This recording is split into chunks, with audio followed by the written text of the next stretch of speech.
The cold December wind whipped against the glass panes of the bistro, but inside, the atmosphere was thick with the scent of roasted rosemary and the suffocating arrogance of Julian Vance. I sat at the far end of the long mahogany table, my fingers tracing the rim of a chipped ceramic mug filled with lukewarm coffee. This was the annual Christmas luncheon for Vance & Associates, a marketing firm where I had spent the last 3 years playing the role of the invisible, overachieving assistant.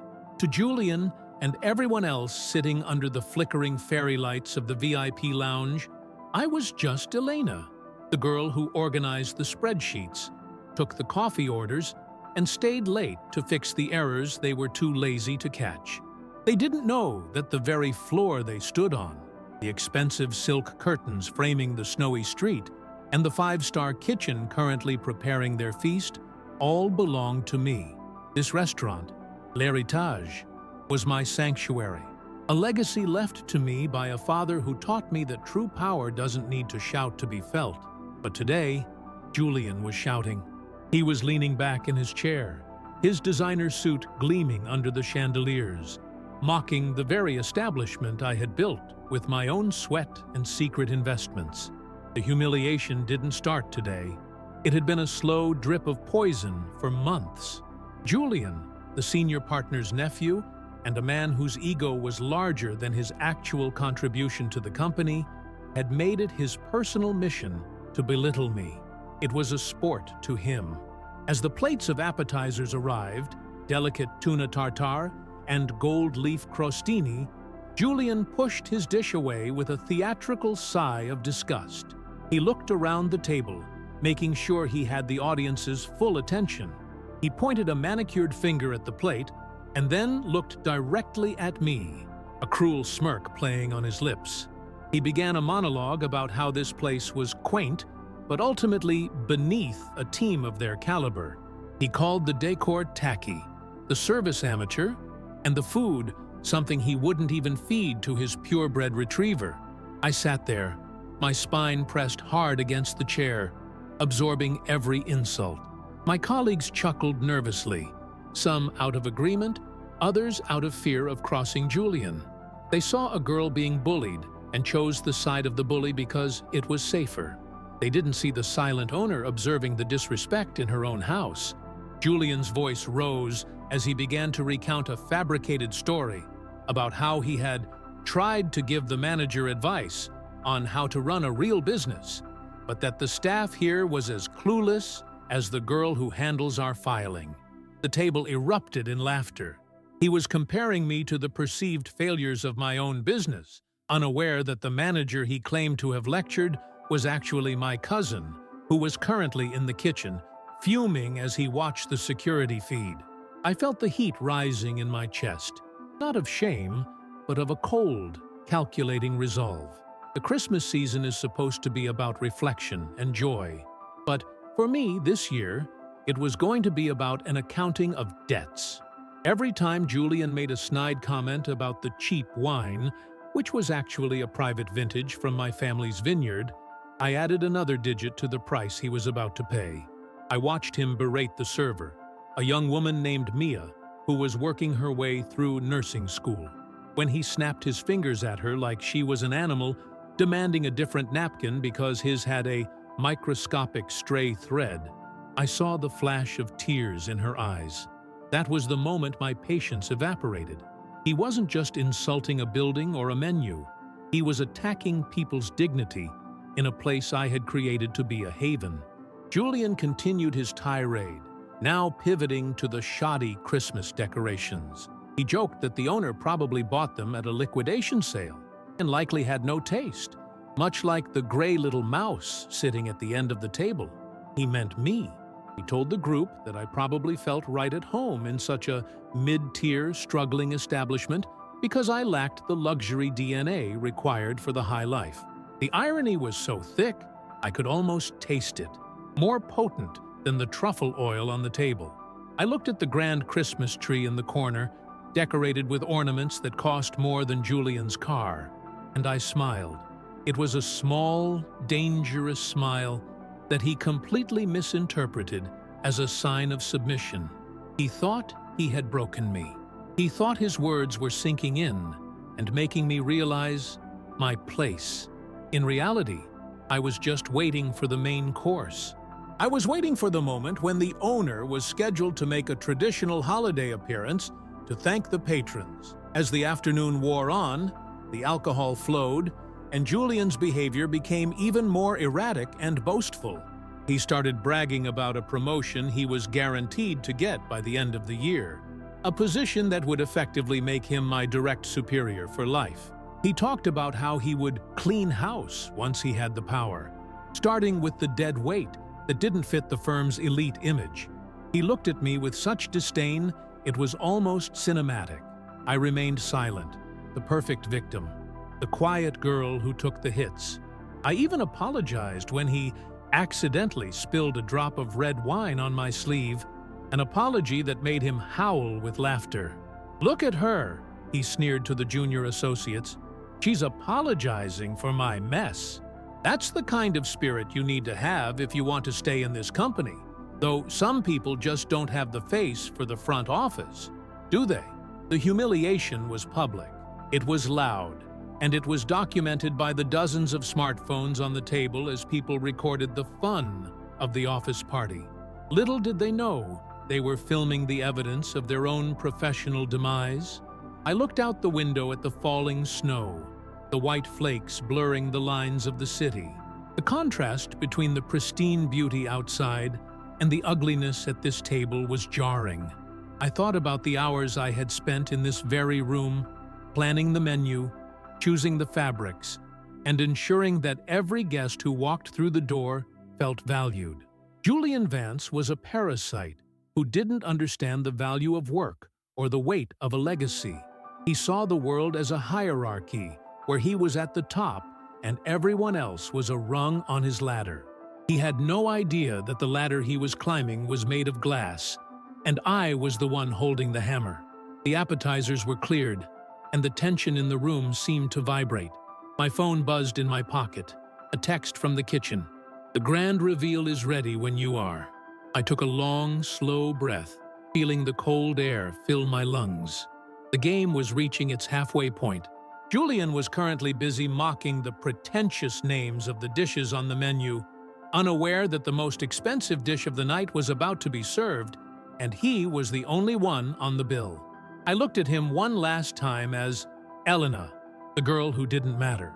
I let him have his moment of king-like arrogance, knowing that by the time the New Year's bells rang, his kingdom would be nothing but ash and a very public, very permanent record of his cruelty. I stood up quietly, excused myself to check on a file, and walked toward the back of the restaurant. As I passed the kitchen doors, I didn't head for the exit. I headed for the owner's private office. It was time to change out of the gray mouse costume. It was time to put on the skin of the woman who owned the city's most exclusive dining room. The shift in power was already beginning, a silent tectonic move beneath their feet. They were still laughing at the table, Julian's voice echoing through the hall, mocking the very walls that were about to close in on him. He thought this was his best Christmas yet. He had no idea it was his last one in polite society. I stepped into the owner's private suite, the heavy oak door shutting out the echoes of Julian's boisterous laughter. The transition was instantaneous. In this room, surrounded by leather-bound ledgers and the glowing monitors of the restaurant's security system, I wasn't the mouse of Vance and Associates. I was the architect of this empire. I stripped off the drab, oversized blazer I wore to blend into the office cubicles and reached for the garment bag hanging behind the door. Inside was a tailored emerald green silk dress that screamed quiet luxury, the kind of piece Julian would recognize but could never truly afford. As I zipped it up, I watched the live feed of the VIP lounge on the wall. Julian was currently standing up, holding a glass of my family's finest champagne, using it as a prop to mimic the pretentious owner he imagined ran the place. He was doing an impression of a sophisticated restaurateur, his voice dripping with sarcasm, while the others roared with laughter. He had no idea he was performing for the very person he was parodying. I took a moment to fix my hair, pulling it back into a sharp, sleek bun that highlighted the cold determination in my eyes. I replaced my plastic-framed glasses with a pair of diamond studs that caught the light like shards of ice. The transformation was complete. I looked at the screen again. The main course was being served, a signature holiday prime rib that required a specialized carving service. This was the traditional moment where the owner would typically step out to greet the most important party in the room. This year, the important party was my own firm, and the greeting would be anything but festive. I picked up a tablet that was synced to the restaurant's billing and legal system. With a few taps, I pulled up Julian's personal file, which I had been quietly compiling for months. I didn't just have evidence of his bullying, I had records of his expense account discrepancies, money he had been skimming from the firm to fund the very lifestyle he used to look down on others. He thought he was a genius. I knew he was a thief. I walked toward the kitchen, my heels clicking with a lethal rhythm on the polished tiles. The staff moved aside instantly, their eyes widening as they saw me in my true form. Mia, the server Julian had brought to tears, looked at me with a mixture of shock and dawning realization. I gave her a small, reassuring nod. "Get the vintage Bordeaux ready," I whispered to her. "The one we saved for the closing of a deal. And Mia, make sure you're standing right behind me when I present the bill."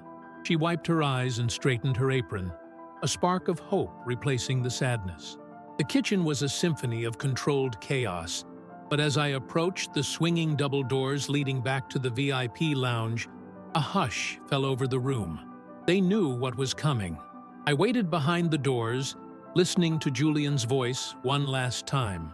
He was now complaining about the wait time for the main course, loudly announcing that if the owner had any real balls, they'd be out here apologizing for the delay. I signaled the head waiter to open the doors. I didn't walk in. I glided. The shift in the room was palpable. It wasn't just the dress or the jewelry, it was the way I held my head. The chatter at the table died down, not because they recognized me yet, but because the presence of the owner commanded it. Julian was mid-sentence, his mouth open to deliver another barb, when his eyes landed on me. He blinked, squinting through the dim, festive lighting. He saw the green silk, the diamonds, the posture, but his brain couldn't bridge the gap between the girl he had just called dead weight and the woman standing before him. I walked directly to the head of the table, bypassing my empty chair at the far end. I stood right next to Julian, who was still holding his glass. The silence was so heavy, it felt like it might crack the crystal. "I heard there were some concerns about the service," I said, my voice low, clear, and perfectly modulated. It wasn't the timid voice I used at the office. It was a voice that owned the air it moved through. Julian's face went through a fascinating series of contortions. Confusion, realization, and then a desperate, pathetic attempt at a joke. "Elena," he stammered, his laugh sounding like dry paper. "What is this? Some kind of Christmas prank? Did you steal that dress from the lost and found?" A few people at the table chuckled, but it was weak. They could see the manager and 3 senior servers standing behind me like a palace guard. They could see the way the entire restaurant staff was looking at me with absolute deference. The senior partner of the firm, Mr. Vance, Julian's uncle, narrowed his eyes. He was a shark, and he smelled blood in the water. "Julian," I said, leaning in just enough so he could smell the expensive perfume he'd once told me I could never afford. "You've spent the last 2 hours insulting the food, the decor, and the staff of L'Héritage. You called this place a struggling establishment and its owner clueless. I thought it only fair that the owner come out and personally thank you for your candid feedback." I paused, letting the words sink into the marrow of his bones.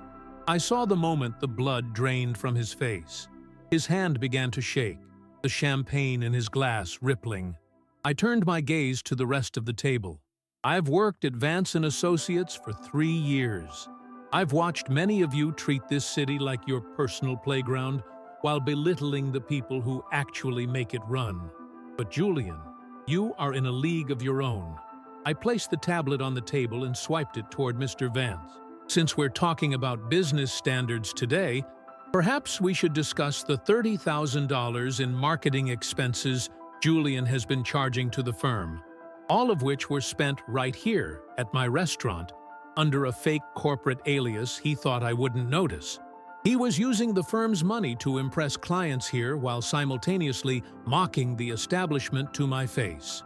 The senior partner picked up the tablet, his face turning a dark, dangerous shade of purple as he scrolled through the receipts and the security footage I had attached.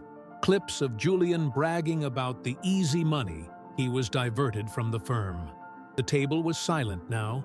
The Christmas cheer had evaporated, replaced by the cold, hard reality of a professional execution. Julian tried to stand up, his chair screeching against the floor. "This is a lie! She's framing me! She's just a secretary!" He turned to his uncle, his voice cracking. "Uncle, you can't believe her! She's probably sleeping with the real owner to pull this off!" I didn't even flinch. I simply looked at the head manager, who stepped forward with a leather folder. "Actually, Mr. Vance," the manager said, his voice booming through the lounge, "Miss Elena is the sole proprietor of the L'Héritage Group. She owns this building, the land it sits on, and the 3 other locations opening in the new year. And as of 10 minutes ago, she has also exercised her option to purchase the outstanding debt of your firm's office building." I looked at Julian, whose eyes were now bulging with terror. The mouse didn't just own the restaurant. I was becoming his landlord. The humiliation he had tried to heap on me was now a tidal wave returning to crush him. He looked around the table for an ally, but everyone was looking at their plates or at me with newfound, terrified respect. He was a pariah in a designer suit. The festive lights above us seemed to pulse with the rhythm of his failing heart.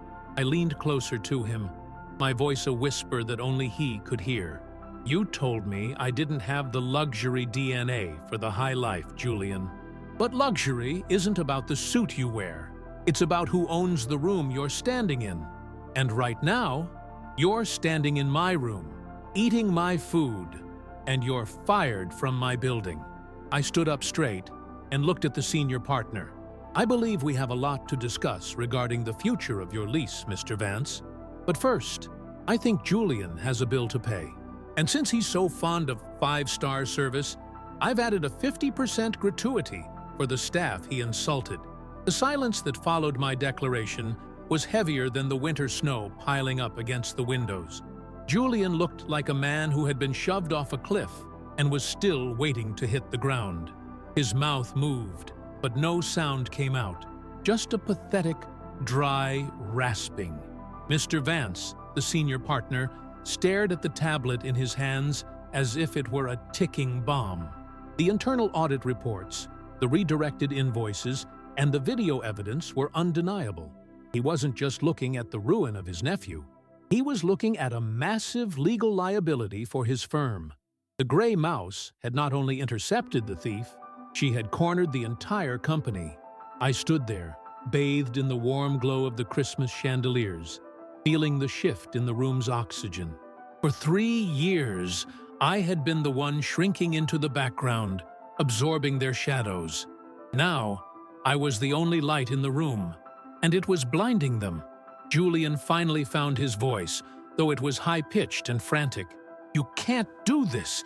You can't just buy a building to settle a grudge. This is insane. Uncle, tell her she's insane." He was sweating now, the moisture glistening on his forehead under the festive lights. He looked at his colleagues, the same people who had been laughing at his jokes only 20 minutes ago. They wouldn't even meet his eyes. They were corporate predators. They knew when the alpha had been replaced. Mr. Vance slowly looked up from the tablet, his face a mask of cold fury. He didn't look at me. He looked at Julian. The betrayal was twofold. Julian had stolen from the family business, and, in his arrogance, had insulted the one person who held their professional life in her hands. The senior partner stood up, his movements stiff. He didn't offer a defense. He didn't offer a Christmas greeting. He simply took his coat from the back of his chair.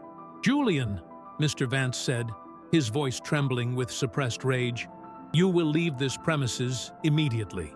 Do not go back to the office. Your personal belongings will be couriered to your mother's house by the end of the week. As for the expenses Elena has documented, expect to hear from our legal counsel before the new year." Julian's face went from pale to a ghostly, translucent white. The reality of a criminal record and a total blacklisting from the industry began to settle in. He turned to me, his expression shifting from terror to a desperate, ugly plea. "Elena, please, I was just joking. It's Christmas. We're a team. I'll pay it back. I'll do anything. I'll apologize to the girl.